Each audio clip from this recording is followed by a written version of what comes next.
Hello viewers, youth learning hub में आपका स्वागत है। आज हम दो लोग जो है force and law of motion के बारे में स्टडी करेंगे। पिछले एपिसोड में हम लोगों ने मोशन के बारे में पढ़ा था।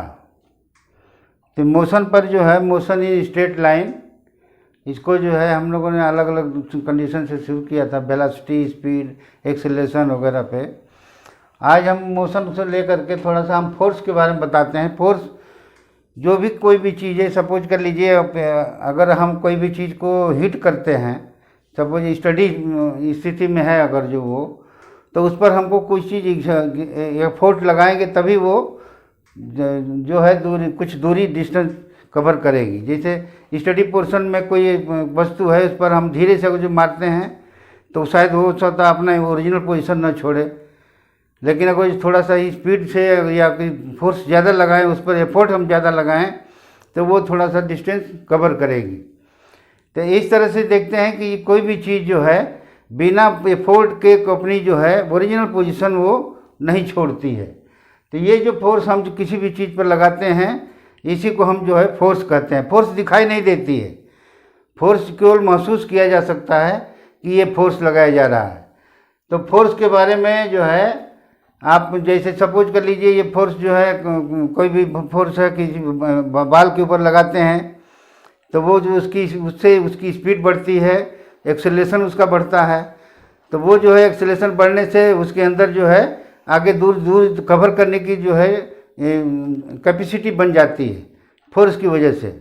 Force can be used to change the magnitude of velocity of an object. Magnitude of velocity का मतलब है कि अगर किसी वस्तु पर हम फोर्स लगाते हैं तो उसके वेलोसिटी में चेंजेज आएंगे। तो चेंजेज को हम मैग्नीट्यूड कहते हैं, magnitude of velocity of an object. ये हमारा फोर्स चेंज करता है।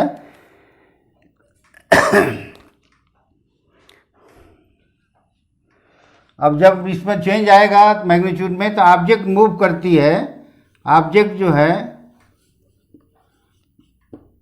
मूव करेगी, या तो स्लो मोशन में जाएगी या फास्टर। स्लो मोशन से मतलब सेंस है आपका कि आपका जो है इसके ऊपर जो है फोर्स जो है कम है, फोर्स। और फास्टर से मतलब है आपका किसी ऑब्जेक्ट के ऊपर फोर्स ज़्यादा लगा रहे हैं हम, फोर्स ज़्यादा है। तो इस तरह से जो है चेंज करता है। तो ये कभी कभी फोर्स जो है आपने ध्यान दिया होगा, फोर्स जो है उसकी जो है शेप भी चेंज करता है। अगर किसी बैलून के ऊपर हम जो बैलून फूला हुआ है उसका फोर्स लगाएं तो बैलून जो है दब जाता है, उसका वो शेप चेंज हो जाता है। सपोज कर लीजिए एक आपका जो है स्प्रिंग है, अगर जो सपोज कर लीजिए इस तरह की स्प्रिंग है आपकी,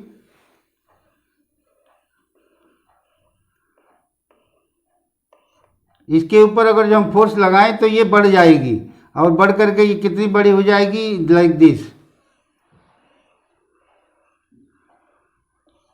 इसकी लंबाई बढ़ जाएगी, यानी ये फोर्स हम इधर लगा रहे हैं, अपोजिट साइड में दो फोर्स हम लगा दें इसके ऊपर, तो ये इसका शेप चेंज हो जाता है।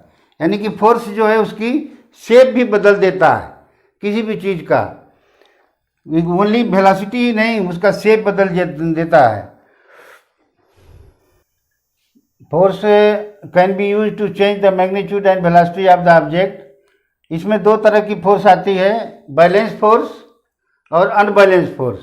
बैलेंस फोर्स जो होता है इक्वल फोर्स, अगर जो किसी बॉडी के ऊपर या किसी ऑब्जेक्ट के ऊपर हम इक्वल फोर्स लगाते हैं तो उसकी कंडीशन जो होगी वो सेम उसी जगह पड़ी रहेगी। जैसे आपको ये फिगर में दिखाई दे रहा है, एक ऑब्जेक्ट के ऊपर जो है इक्वल फोर्स जो है F लगा हुआ है, इक्वल फोर्स, तो इसकी कंडीशन चेंज नहीं होगी, यानी ये जो है अपनी स्टेशनरी पोजीशन में ही रहेगा। अनबैलेंस फोर्स जो है मोशन देती है। अनबैलेंस फोर्स, जब सपोज कर लीजिए ये एक बॉक्स है और इस बॉक्स को हम जो है पुश करते हैं तो ये आगे को जाने के लिए तैयार है, रेडी है, आगे जाएगा, लेकिन इस पर एक फोर्स लगती है जिसके ये अपोजिट में काम करती है, जिसको हम फ्रिक्शन फोर्स कहते हैं। लेकिन अगर फ्रिक्शन फोर्स से हमारा पुल जो है या पुल पुशिंग फोर्स जो है ज़्यादा होगा तो ये बॉडी मोशन में हो जाएगी। अब ये तो उसके बाद ये चलती रहेगी। इसी तरह से जो है ये बॉडी मोशन का जो है एक और एग्जाम्पल है आपका, जो फ्रिक्शन फोर्स की वजह से बॉडी जो है, जो हमारी कोई भी चीज़ है वो जीरो कंडीशन में आने की, जब हम उस पर फोर्स लगाना बंद कर दें तो वो जो है जीरो कंडीशन में आ जाएगी। सपोज कर लीजिए हम साइकिल चला रहे हैं, साइकिल चलाते चलाते थोड़ी देर के बाद पैडल डालना बंद कर दें तो थोड़ी देर के बाद आकर के गाड़ी अपने आप साइकिल थोड़ी दूर आगे जाकर रुक जाएगी। तो वो रुकने का कारण क्या है, उसके ऊपर अपोजिट फ्रिक्शन फोर्स लग रहा है, जिसकी वजह से वो जो है रेस्ट कंडीशन में आपकी साइकिल पे रेस्ट कंडीशन में आ जाएगी। इसका एक एग्जाम्पल है फर्स्ट लॉ के जो है आपके, थोड़ा सा आपको और बता दें। कोई भी वस्तु जो है इसी तरह से करके जो है आपका फर्स्ट लॉ ऑफ मोशन में, हमारे सेंस ये इतना सब बताने का ही था कि फर्स्ट लॉ का मोशन में कोई बस चलती है तो चलती रहेगी, रुकी है तो रुकी रहेगी जब तक उसके ऊपर कोई बाह्य बल लगाया जाए। ये न्यूटन का फर्स्ट लॉ है। फर्स्ट लॉ न्यूटन का कहता है कि, हिंदी में आपको थोड़ा समझा दें, कोई वस्तु चलती है तो चलती रहेगी, रुकी है तो रुकी रहेगी जब तक उसके ऊपर कोई बाह्य बल न लगाया जाए। यानी कि an object remains in state of rest, यानी कि स्टेट ऑफ रेस्ट का मतलब उसकी रेस्ट कंडीशन में ही रहेगी। और ऑफ यूनिफॉर्म मोशन, या एक यूनिफॉर्म मोशन में in a straight line, unless compelled to change that state by an applied force. कोई उसके ऊपर अप्लाइड फोर्स जब तक न लगाया जाए तब तक वो यूनिफॉर्म मोशन में है तो यूनिफॉर्म मोशन में रहेगी, और स्टडी पोर्शन में है तो स्टडी पोर्शन में रहेगी, उसके ऊपर अप्लाइड करना पड़ेगा। ये न्यूटन का फर्स्ट लॉ है। इसके कई से बहुत एग्जाम्पल्स हैं, कई छोटा सा दो तीन एग्जाम्पल आपको बता दें। जैसे चलती गाड़ी से चलती गाड़ी से आप उतरते हैं तो थोड़ा सा प्लेटफार्म के ऊपर आपको दौड़ना पड़ता है। कारण क्या है, इसकी वजह यह है कि जब गाड़ी में रहते हैं तो गाड़ी की जो स्पीड है या वेलोसिटी है, उसी वेलोसिटी में हमारी पूरी बॉडी रहती है। और जब यूं ही हम प्लेटफार्म पर पैर रखते हैं, प्लेटफार्म स्टेशनरी पोजीशन में है तो हमारा पैर भी एकदम स्टेशनरी पोजीशन में हो जाता है। लेकिन हमारी बॉडी की चूँकि वेलोसिटी में है तो पूरी बॉडी वेलोसिटी में रहती है, इसलिए वो दौड़ना चाहती है। और जो ही अगर जो हम दौड़ते नहीं हैं तो हमारा पैर रेस्ट में आ गया तो बॉडी आगे की तरफ झुक जाती है, जिसकी वजह से हमको चोट लग सकती है, हम गिर सकते हैं। तो इसीलिए हम जो है उसके साथ थोड़ा दूर तक दौड़ते हैं। उसी तरह से जैसे हम साइकिल चला रहे हैं, अचानक ब्रेक लगाते हैं तो आगे की तरफ झुक जाते हैं। यही सब खाली सब एग्जाम्पल्स हैं आपके, एक जो है ये फर्स्ट लॉ ऑफ मोशन के, जिसमें हम जो है ये इसको करते हैं कि किसी भी वस्तु पर, ये जो है सब बहुत इंपॉर्टेंट लॉ है आपका न्यूटन का।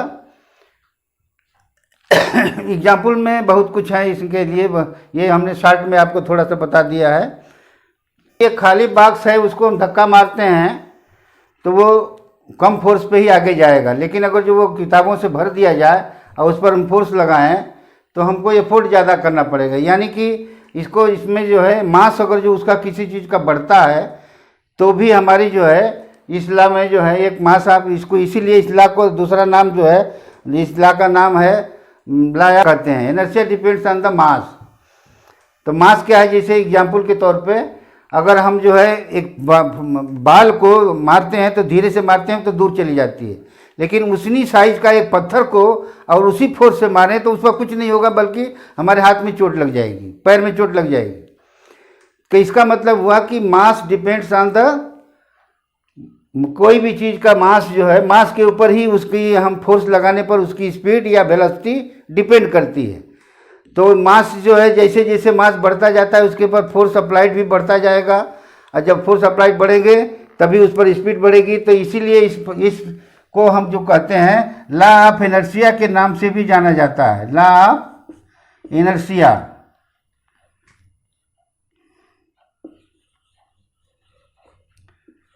लॉ ऑफ इनर्शिया, ये law of inertia depends on the mass.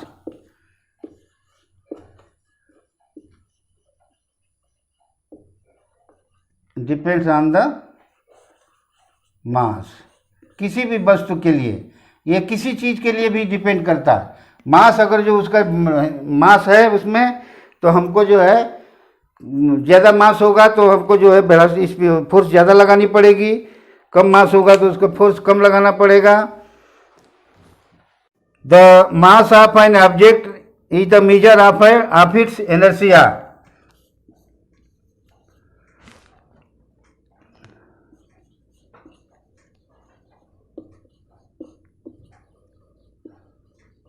The mass of an object is the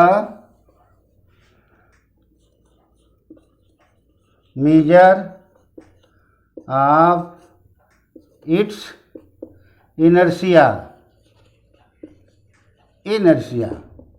तो हमने इसके पहले बताया था आपको कि एनर्शिया जो है मास के ऊपर डिपेंड करती है, इसीलिए न्यूटन ने दिया the mass of an object is the measure of its inertia. उसकी इनर्शिया उसके मास से ही जानी जाती है।